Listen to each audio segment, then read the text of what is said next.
नमिता और उसके mummy papa कचरा उठाने का काम करते हैं, जिस वजह से उनके घर में दो वक्त के खाने के साथ लोगों की गालियां और ताने भी आते हैं। एक दिन नमिता कचरा उठा रही होती है, तभी फोन में देखते हुए एक आंटी वहां नमिता से टकरा छी छी। जाती है। ए लड़की, तू देख कर नहीं चल सकती क्या?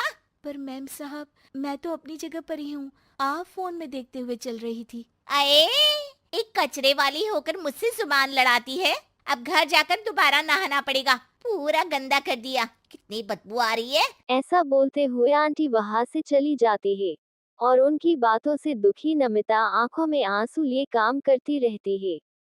इसी तरह दिन बीतते हैं और एक दोपहर नमिता अपनी मस्ती में गाना गुनगुनाते हुए कचरा इकट्ठा कर रही होती है कि तभी कि एक सफर है सुहाना, यहाँ कल क्या हो किसने जाना।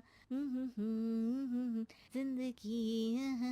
तभी उसकी टक्कर मोहन से हो जाती है। अरे देखकर काम करो। मुझे माफ कर दीजिए साहब, गलती से टक्कर हो गई। मैंने जानबूझकर कुछ नहीं किया। ऐसा कोई जानबूझकर भला करेगा भी क्यों? कुछ नहीं होता।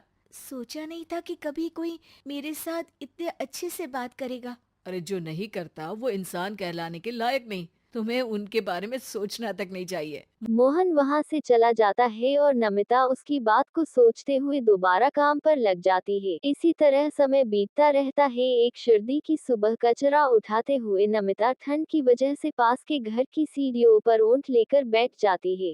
कुछ ही देर बाद उस घर की मालकिन वहां आ जाती है। हाय तौबा, मेरा सारा घर गंदा कर दिया।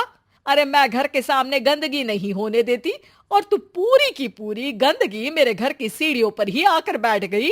मालकिन, ठंड बहुत है इसलिए कुछ देर बैठ गई। अभी चली जाती हूँ और सफाई भी कर दूंगी। अरे यहाँ बैठकर घर पहले ही गंदा कर चुकी है, अब छूकर अशुद्ध भी करना चाहती है। अपनी माँ की चिल्लाने की आवाज सुनकर मोहन घर से बाहर निकल आता है, जहाँ नमिता को देख वो किसी तरह अपनी माँ को शांत करके घर में वापस भेज देता मुझे है। माफ कर दीजिए मालिक, गलती हो गई। अरे प्लीज मुझे मोहन बुलाओ और अपनी माँ की तरफ से मैं माफी मांगता हूँ। अरे नहीं मालिक, लोग वैसे भी हमें इंसान समझते ही कहाँ है, इसलिए अब इन सब की आदत है। अगर इन सब की बातों को बुरा लगाने लगे तो भूखे ही मर जाएंगे। वैसे तुम्हें ठंड में इन पतले फटे कपड़ों की जगह मोटे और गर्म कपड़े पहनने चाहिए। मेरे पास इतनी चॉइस नहीं है, जो है बस यही है। और जब घर में मम्मी पापा भूखे बैठे हो तो क्या सर्दी और क्या गर्मी। चलती हूँ साहब। नमिता तो वहां से चली जाती है, लेकिन मोहन उसके बारे में सोचना बंद ही नहीं कर पाता। कुछ दिनों बाद नमिता दोबारा कचरा उठाने मोहन के घर के पास आती है, जिसे देख वो नया गर्म सूट लेकर उसके पास आता है। ये तुम्हारे लिए है। शुक्रिया मालिक, पर ये तो नया है। हाँ, किसी को गिफ्ट में नई चीज ही तो दी जाती है। हमें कोई गिफ्ट नहीं देता, हाँ, नई चीज तो बिल्कुल नहीं। पर आपका बहुत शुक्रिया। चलती हूँ, बहुत काम बाकी है।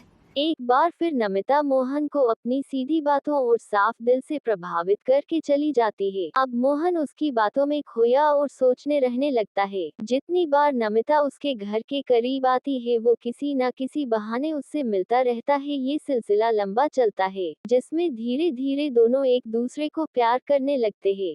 नमिता, क्या तुम मुझसे शादी करोगी? मुझे नहीं लगता कि ये सही है। तुम्हारे घर वाले और समाज के लोग मुझे कभी नहीं अपनाएंगे। मेरी वजह से तुम क्यों अपना जीवन खराब करना चाहते हो?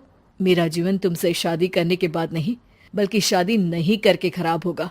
मेरी बात मानो, सब ठीक होगा। भरोसा रखो। मोहन के प्यार और उस पर भरोसे के साथ नमिता शादी के लिए हाँ कह देती है। अगले ही दिन वो दोनों कोर्ट मैरिज कर लेते हैं। बाद मोहन नमिता को लेके जैसे ही घर पहुंचता है तो वहां उसकी मम्मी, जो उसकी सहेलियों के साथ किटी पार्टी कर रही होती है, उन्हें एक साथ देखकर हैरान रह जाती है। हाय राम, कल मुही करम जली। तुझे एक दिन सीढ़ियों पर बैठने के लिए कुछ जरा बहुत बोल क्या दिया? तूने तो बदला लेने के लिए मेरा बेटा ही फंसा लिया। अरे जिस लड़की की हमारे सामने खड़े तक होने की औकात नहीं, मोहन, तू सीधा उससे शादी करके घर के अंदर ही ले आया। हाय हाय बहन, अब तुम समाज में क्या मुंह दिखाओगी? अरे मेरी बात मानो, अब बाहर निकलना ही बंद कर देना।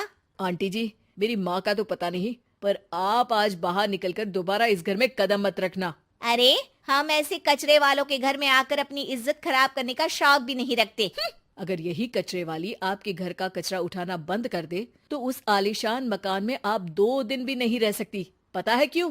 क्योंकि आप जितनी गंदगी फैलाते हैं ना, उसे ये साफ करती है। इसलिए आपका घर साफ रहता है और आप उस पर घमंड कर पाती है। इस हिसाब से तो आप और हम कचरे वाले हुए। ये नहीं, कुछ भी हो, बीमारी, ठंड या गर्मी, ये हमेशा अपनी फिक्र ना करते हुए आपको सेफ एंड क्लीन रखने के लिए सफाई करने आती है और आप इसे ही गंदा बोलती है।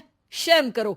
मोहन की बात सुनकर सबको अपने कहे पर शर्माने लगती है, जिस पर वो नमिता से माफी मांगते हैं और मोहन की मम्मी भी उसे अपना लेती है।